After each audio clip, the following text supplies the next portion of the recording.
Did you know there's only 3 genres of heavy metal? What? Bro, what are you talking about, man? That sounds weird, right? Because I talk about all manner of different genres on this show, week in and week out. But my guest today argues there's only 3 genres, and he's got me convinced. Eric from the Heavy Metal 101 podcast is also an academic working on his PhD, and his music analysis is excellent. And the argument he lays out here has me utterly convinced. We also talk about Black Sabbath and a bunch of other fun metal nerd stuff. But the meat of this conversation is there's 3 and only 3 metal genres. Eric from Heavy Metal 101, welcome to Heavy Metal Philosophy. Oh, thank you so much, John. I am extremely honored to be here. So, we've been following each other on social media a while, but you released a reel that really got my brain firing and talked about basically there's really only 3 branches of heavy metal. Has anyone ever told you that's not heavy metal? They certainly said it to me. My name is Eric. I am a university music professor. I am a lifelong metalhead, and I'm the co-host of the Heavy Metal 101 podcast. And I wanted to reflect on gatekeeping in metal and its relationship to what I think of as a broad, big tent metal taxonomy that begins at metal's very origins in the 1970s. You see, to my mind, you have 3 major prongs of heavy metal. You have, of course, traditional metal, which begins with the emergence of bands like Black Sabbath and Judas Priest, and continues on with bands like Iron Maiden. Now, this is obviously heavy metal at its essence, but on the more extreme end of things, you get bands originally like Motorhead that are going to develop a faster, a gruffer, a more punk-informed, dirty style of heavy metal. It's going to evolve through Venom, evolve into thrash metal, and eventually death and black metal and other subgenres as well.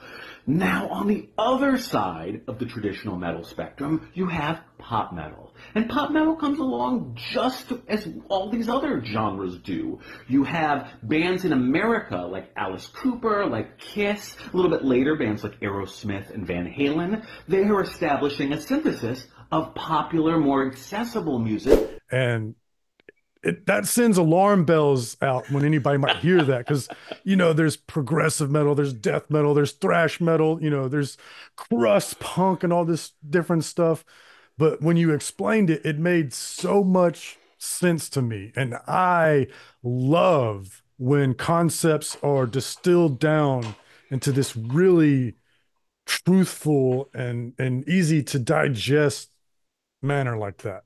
I appreciate that. I mean, I've always been of the opinion that every really complex thing, and let's face it, heavy metal and its 76,000 subgenres is a really complex thing, can kind of be, understood as just, an assemblage of simpler things. And Yes. So I like to look at the simpler things first, and then, of course, have all the gnarly, intense discussions about whether something is, a little more black metal, a little more crust punk, or a little more ...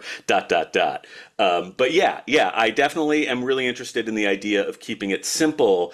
And so I kind of, with the help of some of the classic literature in heavy metal, I'm an academic. And so I've read the Dina Weinstein and the Robert Walser and all these sort of old school 80s heavy metal academic treatises. And sort of what I came away with from that is just a simple 3-pronged approach to understanding heavy metal at a distance, at a remove, without getting too close and too specific about the many, many subgenres. And so that is specifically the idea that in the very middle, we've got traditional metal, sort of where it all started, and kind of the standard heavy metal, pardon the pun, 101. But then to one side of that, there is extreme metal, whether that's thrash, whether that's death metal, whether that's brutal death metal, whether that's, melodic blackened thrash, extreme metal of various stripes. And then on the other side of that is pop metal. And pop metal is a million different things, whether it's your most favorite band in the world, Five Finger Death Punch, or, Poison. I mean, it obviously depends on the era, but there's all sorts of things that are on the lighter and on the more accessible side, Spirit Box or something like that, that have a lot of popular elements in this day, but still a lot of heavy metal elements. So to my mind, it's just simpler and it's potentially much more inclusive. So we don't, if once we get too nitty gritty, we start the gatekeeping and all that crap. And so if we can avoid that, it makes me at least very happy. And I can just hear it now. People losing their minds and go, no, no, no, Spirit Box is extreme metal because they scream, or, Five Finger Death Punch is extreme metal because whatever reason. And to that, I would just say it's really like a Venn diagram where they overlap. Spirit Box definitely has overlap with extreme metal, but I would argue, to your point, that they're also very pop. And I would agree with you and call them a pop metal band. Yeah, I mean, absolutely. That's the thing, is that in this day and age, these extreme elements that are, were once very much at the fringes, they're kind of everywhere. Right. And so I think all of these bands, I like the idea of the Venn diagram. Yeah, I mean, all these bands are capable of having one foot in any of these prongs and one foot in, how long the adjective sort of soup gets when you start talking about certain bands. So yeah, I don't have any issue with the idea that a band like Spirit Box, who does do some screaming, which also has, elements that my 12-year-old daughters really like, is both pop metal and extreme metal, depending on the moment of the song and all that stuff. And also, I think we metalheads, we have an aversion to the word pop. And in this case, I don't mean Spirit Box's pop metal as a pejorative. Mm-hmm. For instance, I would say that Ozzy's solo career was him being a pop star. And Absolutely. I have very much offended some people. How dare I say that, the most important figure in all of metal, the Prince of Darkness, is a pop star. But I don't mean it as a pejorative. I mean, during his solo run, it was basically glam metal, which was the popular music of the day. Yeah, I mean, Dina Weinstein uses the term light metal, Lite, in her writings, and her writings are a lot earlier, and it was a different time. But the basic gist is that, at least to my mind, some metal is designed to attract popular audiences. And you can't tell me that the ultimate sin wasn't carefully calibrated to attract popular audiences. It's a fantastic album. I love it. But yeah, it's a glam/pop metal album of its period, of its time. And it's great. And I have, I came to metal through gateway bands like Bon Jovi and Def Leppard, which really freaks people out when you start describing bands like that as heavy metal. But they were my gateway. They were how I got here. And, I can listen to Cannibal Corpse just as easily as I can listen to Bon Jovi or Aerosmith. And they just serve different purposes. And they're all under the huge tent that is metal and metal adjacent music that I love. And that's important to the history of metal and all that. And so pop to me is never should be a pejorative. I mean, brutal death metal bands are trying to be popular with brutal death metal audiences. Like we all want to be loved. The reason why I like this three-pronged approach so much is because I do a lot of analysis when I listen to music, and subgenres often comes up. This is avant-garde, blackened post-metal or something like that, and for us metal nerds, that's super important. And for other people, it's super pretentious and unnecessary. So one thing that comes to mind is I did an episode on Ingested, and I talked about how they started out as like a slam band, and they've started incorporating brutal death into their sound, and they've gotten a lot more deathcore in recent years. And somebody in the comments just was so upset that I think the words that he said was, it's unnecessary to vivisect bands to their, basically he was mad about me going on about the subgenres like that. Right. And my response to that is, okay, how would you describe how a band sounds to somebody who's never heard them using only words? Right. I mean, people get upset about the idea that genre is categorization, and categorization is obviously putting things in a box. But that's just the way the human brain works. We have to come up with commonalities in order to discuss things. If something is completely and utterly 100% unique, then it becomes extraordinarily difficult to discuss. That's not a bad thing. It's also a really, really unusual thing. Yeah. So yeah, if we find shared attributes between all the bands in one subgenre, that doesn't mean they sound the same, and it doesn't mean that they can't have other elements creep in now and again, but it is a useful way to at least engage with the music and think about it and analyze it, as you said. So a vivisect obviously implies a sort of negative connotation, but look, we're all just like metal dorks, right? And so we like to talk about this shit. So if we have words, they're really great to use. And I don't know if I'm allowed to curse or not. I forget. Well, sure. No rules. Okay. I also think there's a time and a place for it. So for instance, if I had you over for dinner and we had some wine, and you started going on about the oak and the peach notes, and it must have been grown in a verdant field during blah blah blah blah, I'd be like, oh, okay, I thought we were just drinking and hanging out, right?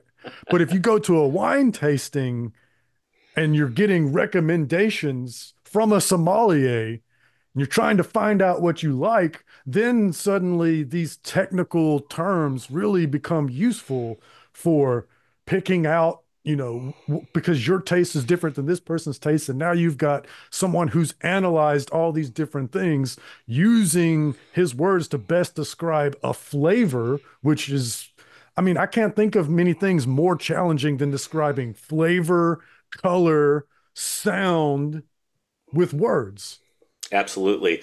Yeah. I mean, we need to find a way to transfer between mediums. I mean, music and speech are different things. We make music because we can't necessarily express those things purely with words. And so in order to sort of go back and then talk about music, we have to have a shared vocabulary. It can be annoying to have so many subgenres, and that's why, again, the idea that at its roots there's something more simplistic and more elemental going on, but then we can have fun within that and create those elaborate, diagrams with all of the different subgenres and all of the different family trees and all that stuff, which people love doing online. And it's fun, and I like to look at that. And I like to go to, Encyclopedia Metalium and look at what subgenres a band I'm listening to that I hadn't heard is listed as. And sometimes I say, huh? And sometimes I say, oh, okay, that's what I'll call that. That sounds good. I like that. But yeah, I know, people get mad about stuff, and I understand why not everyone likes how many subgenres have come up in heavy metal in the past 20, 30 years. But at the same time, it's just a way of talking about music, and talking about music is like dancing about physics, or whatever the expression is. And to your earlier point, I think there's going to wind up being far more subgenres in the future, because like you said, every now and again, it's pretty rare, but every now and again, something unique pops up. And when that happens, it becomes a new subgenre. So Meshuggah comes to mind. Meshuggah comes out. We've never heard anything like that before. Chun chun. Yeah. And now there's 10 million gent bands. Right. Absolutely. It's just the way it works, and that's how metal continues to evolve, and how we continue to have the words to talk about that evolution. So I found it refreshing to hear, oh, there's really just three genres. Even though I'm sitting here defending all of these different subgenres, that's just for analysis sake, for simplicity's sake. Trad metal, extreme metal, pop metal. It makes so much sense.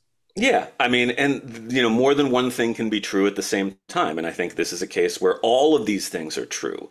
All of them are true. It's true that there's only three genres. It's true that there's this almost infinite array of subgenres. And it's true that the idea of talking about so many subgenres is a little nerdy, and maybe is people are entitled to be annoyed by that. That's okay. But I don't know. I have fun doing it. So screw them. I find that so weird, because it's like the point is just enjoy the music, man. You don't have to vivisect the subgenres. Of course. Like, of course, just enjoy the music, but like analysis is the point of this show, is the point of your show. Right. So we do a little bit more than just enjoy the music. Of course we enjoy the music, but that's not, I mean, you're not going to listen to a 30-minute podcast about me going, I really like this, man. It's really nice. It's just so nice. Yeah, absolutely. We wouldn't be here if we didn't love the music. And the more you love music, I mean, I have, I'm working on my PhD as we speak, nearing the end of that process. The more you dig in, the more analysis, the more chance there can be for being overly analytical, and you have to watch that sort of thing. But if we didn't love music, we wouldn't, look into it with such depth and such care and such vocabulary. Yes. Uh, I don't want most people that listen are of that mind. Of course, all of them they just enjoy the music. But if they want to hear analysis, they come to your show, they come to my shows. So most people don't come into it with that attitude. That's why I find that attitude kind of funny. It's like, well, why are you watching YouTube videos about bands if you don't want to hear analysis? It's a good question. It's a good question. But simple is always good. Simple is always good. And when the music is just freaking amazing, that's what it is. Love it. Who cares about the genre? Just fucking amazing. So That's okay speaking too. of PhDs and simplifying things, by the way, congratulations. You just turned in your last exam for your PhD. I turned in my comprehensive exams, which means that once I defend that exam result in front of my committee, I will officially be ABD. So in other words, I just have the not entirely small step of writing and finishing up a dissertation. But yeah, that's where I'm at. Congratulations and hope it goes well. So Thank you. I had another guest on who is also working on his PhD in metal studies, David Burke, and he Mhm. did another one of these things that just totally simplified everything. But rather than like making my life easier, he actually just destroyed my entire show. So when I started this show, I had this idea of blending metal and philosophy, and I was going to pick different bands and sort of tie in different philosophical ideas that they might hold. And then I read his work, and he said that all metal is just an exercise in existentialism. Wow. And I immediately wanted to go, nuh-uh, and argue with him. So I was like, I'm going to have him on the show. And and I started reading all of his stuff and looking at his points. And before he ever came on, he convinced me. I was like, oh shit, he's right. It just simplified everything. And I was like, well, there's no point in me, you know, Simplified it to death, basically. it makes, here's the point that he made that it made the most sense to me and completely convinced me. He talked about glam metal from the 80s, which is this very celebratory music, and I wouldn't have thought of them as existentialists prior to reading his work. But then when he talked about the hedonism Hmm. and how they almost all killed themselves in pursuit of that, I was like, oh shit, yeah. All right, wait. I don't. He's not here to defend himself, and I don't want to. I don't want to cause any trouble. But I have to ask. What about Striper? What Yeah. about Baron Cross? What about white metal? So Speaking of genres. I would I wouldn't know what he would say, but what I would say is, Stryper's a Christian metal band, and the whole entire point of being a Christian is to have a place to go when you die. It's still dealing with the fact that we're going to die. Sure, sure. Fair enough. Well, you'll have to have Michael Sweet on and see what he thinks about that. I'd love that. So before we go, I also want to compliment you on your podcast, Heavy Metal 101. I perused through it and I really enjoy the sort of historical thing that you're doing and the attention to detail that only an academic can bring to the table. Oh, thank you so very much. Yeah, I mean it's a ton of fun, and it's a pretty big project because we're kind of making a good faith effort to survey through basically the entire history of the larger genre. But yeah, I mean I just love that stuff. I love academic writings about metal. I haven't really, I'm a dance music professional. I work as the music director at a conservatory of dance, and so I'm not a metal studies major, so I haven't published anything in that area. But I love applying the tools of academia to just shit that I'm truly deeply passionate about, like heavy metal, and also having a good time and being silly and doing little weird skits and all the stuff we do over there. Yeah, it is a good time. It's not stodgy academic stuff. It kind of reminds me a little bit of Vsauce on YouTube. Are you familiar with them? No, actually, I'm not. So Vsauce does like a lot of science YouTube, and it's very nerdy, but he's able to do it in a way that's fun and not so in the weeds and that the layman can understand. Yours is also fun. There's sound effects and skits. It's not uptight like lecture hall sort of deal. Yeah, I always try and be the fun college professor. I mean, I don't know if I always succeed in that context, but that's my goal. I care that my students are enjoying themselves as they learn, and really internalizing it because they're there having a good time. Yeah. That's doubly true when I'm talking about heavy metal. Another thing that David Burke always brings up is the dichotomies in metal. And you brought up one that I was just thrilled by. You were talking about how, and I agree with you on this, there's some people that would argue that Black Sabbath wasn't the first heavy metal band.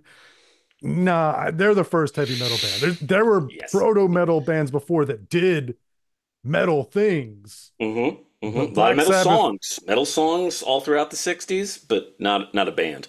yes, they were the first one that were metal, full on. They're a metal band, not somebody that did a metal song. Mm-hmm. So, but then you pointed out that the metal existed first in the day that Black Sabbath released 1970, but actually 4 months prior, the first progressive metal in King King Crimson. Crimson. I know, it's so weird. I sort of blew my co-host's mind with that one because how can you have a subgenre born before you have an The actual base genre. right? But And that's the beauty of metal is you can have these sort of paradoxes. yep, yep. I mean, Led Zeppelin were establishing blues metal, and I guess Black Sabbath were establishing blues metal and doom metal. Like, all these things all these subgenres roots are in the earliest part of the genre's crystallization. Through Black Sabbath and Deep Purple and some of those very early '70s bands. Oh yeah, that's a good point too. That's a paradox going in the other direction. So, doom and stoner is a subgenre of heavy metal, but the first metal band was a stoner doom band. Black Sabbath is just always blowing minds. Still 50 plus years later, blowing minds. Yeah, they're the best. Yeah. Ozzy gets a lot of the attention because he's Ozzy, but as a band, just the complete package, that rhythm section, it's just the best Oh, rock and roll untouchable. rhythm section of all time. Just as a band, to me, they're the best. Yeah, yeah. I think they're. I mean, I'm wearing my Judas Priest shirt right now, but Black Sabbath, in many respects, are the truest metal gods we have. They are the alpha and the omega. Yeah, agreed. Judas Priest, Iron Maiden, they sort of shaped metal, and brought us to Metallica, who, perfected it. But Black Sabbath's the best, man. They started this whole thing. They were so good as a rock and roll band as well as doing metal. Just Hmm. the sudden changes that they would do, the tightness of it, the way that they use space, so good, so good. It's incredible. It's incredible. I mean, there is no discography to match it. And I diverge quite a bit once we get to the Tony Martin era. I agree. But honestly, like pretty much everything before that, just and also Dehumanizer, which comes in the middle of all that back with Ronnie James Dio, is probably my personal favorite Black Sabbath album. So Yeah, there's online chatted all the time. You know, people would, you could argue it's really engagement farming, but people would say, who's the best Black Sabbath singer? Was it Ozzy? Was it Tony Martin? You know, and there's no question that Tony Martin and Dio were better singers than Ozzy. But to me, Black Sabbath was a better band when Ozzy was in the band. Not because Ozzy's a great singer, but because he wasn't a great singer. They weren't such a grand, almost progressive, you know, they were a tighter band when Ozzy was the singer. Yeah, there's an untouchable magic about, you know, those first 5 Black Sabbath albums, particularly that I mean, no other band, let alone other incarnations of Black Sabbath, could ever, I think, match, or at least has matched to date. We'll see what's to come. Yeah, and also, you know, it's not just the singer. Also, you know, Bill Ward was in and out. You know, Geezer was in and out, and when it was just Tony, and you know, Tony's the hero of heroes. I'm not besmirching his name, but when he didn't have those other guys to work with, it just went in a different direction. Absolutely. I mean, you know, the comparable band in rock music, of course, being the Beatles. I mean, look at what happened with the various solo projects of those guys. Not to besmirch Paul McCartney's impressive lifelong career, but I don't think anything he ever did after the Beatles comes even close. And, you know, the same, I think, could be said for Tony Iommi's less successful projects. You know, they haven't all been gold. Yeah. When I talk about Ozzy being a pop star during his solo run, like his heroes were the Beatles. That's what he wanted, you know. Absolutely. I'm actually listening to his memoir right now as a book on tape. So I've been very much in the Ozzy life story. What year was just that, recently. was that published? That's actually a really good question. I'm gonna guess sometime in the early 21st century. I haven't gotten far enough. I'm currently kind of in the late 80s of the memoir, so I don't know when it's gonna, you know, suddenly stop. But my sense is probably sometime in the early 21st century. But I'd have to look. It's just called right here somewhere.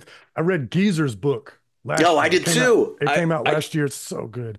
Oh, I freaking loved Geezer's book. So good. I love books about bands from one of the, you know, not the lead singer. You know, having the bass player write a book about a band, you get some insight that you wouldn't get from the lead guitar player. Yeah, it's very true. And that book was a lot of fun. And actually, one of my hobbies, especially, you know, since you can having access to books on tape so easily these days, is listening to the author read their own book. Ozzy does not read his own book; he's just too cool. So that's, you know, it is what it is. But Geezer actually reads Into the Void, and it's like you're like hanging out with Geezer Butler for, like, you know, 22 hours or something. It's so fun. It was great. This is a great book. Well, I could talk about Black Sabbath for 10 hours, but let's cut it here, and we'll have you on and again in the future when I need that academic attention to detail. But I really do want to compliment your podcast. It's really good. To those of you that haven't heard it, I mean, it's got that detail, but it's got sound effects and asides that are planned. It's like a radio show. It's not just a guy rambling on the microphone like I tend to do. Heavy Metal 101 is really, really good, y'all. And I really appreciate you giving me that insight on there's just 3 genres. You know, I'm going to analyze this thing to death, but at the end of the day, there's 3 genres of metal, and they're all good. Yeah, keep it simple. Well, thank you so much for that. And let me just say, in great candor, I'm a huge fan of Heavy Metal Philosophy. I religiously listen, particularly to the YouTube program. It's how I start my day. I have my coffee and I watch your discussion of the albums of the week. And so I'm just incredibly honored to be here and appreciate it. Thank you, Eric. Heavy Metal 101.